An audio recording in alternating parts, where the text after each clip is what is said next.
ምንድነው? ልብህን ልጠፋው ነው እንዴ? ሱዛንና ፋይሰል ምን?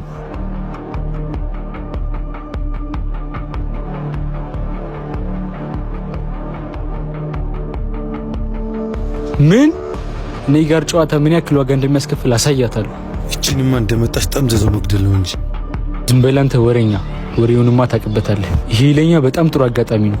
በራሳቸው ጨዋታ ራሳቸውን እናጠምዳቸዋለን። ማለት ስትመጣ ዝም ብለን ልንቀበላት ነው? ቆይ አንተ ምን አይነት ደደብ ነህ? ይሄን ነገር እንዳወቅም ማወቅ የለባትም። ብቻ እኔ ደግሜ ከዛ ሰውዬ ጋር መነካካት አልፈልግም። አረ እንደውም ከዚህ በኋላ ነው የሚመለከተኝ። ስማ ጓደኛ አለኝ ብለህ ተመልሰህ እንዳትመጣ። አረ ደህናውን ዘመዴ። አንተ ሰብረኸኝ ትቆያለህ ወይስ እንደሱ ትሄዳለህ? ኪራ እኮ ነኝ። ፈርቼ እንደማላክ ታውቃለህ።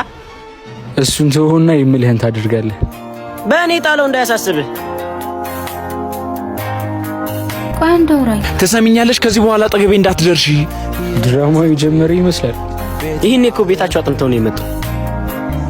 እያዩ ነው። ደግመሽ አጠገቤ እንዳትደርሺ። አሁን የኛ ትወና ሰዓት ደርሷል።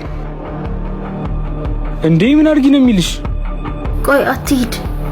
ምንድነው እንደዚህ ያጣላችሁ? ድንገት እኮ ነው። ሁሉ ነገር እንተውና ይቅርታን ጠይቃቸው። እኔም ጓደኞቼ ይናፍቀውኛል ስለው በቃ ብዛት ተበሳጨና መጣኝ። ኧረ ተይው፣ ገደል መግባት ይችላል። እንኳንም አንቺ ወደኛ ተመለሽ።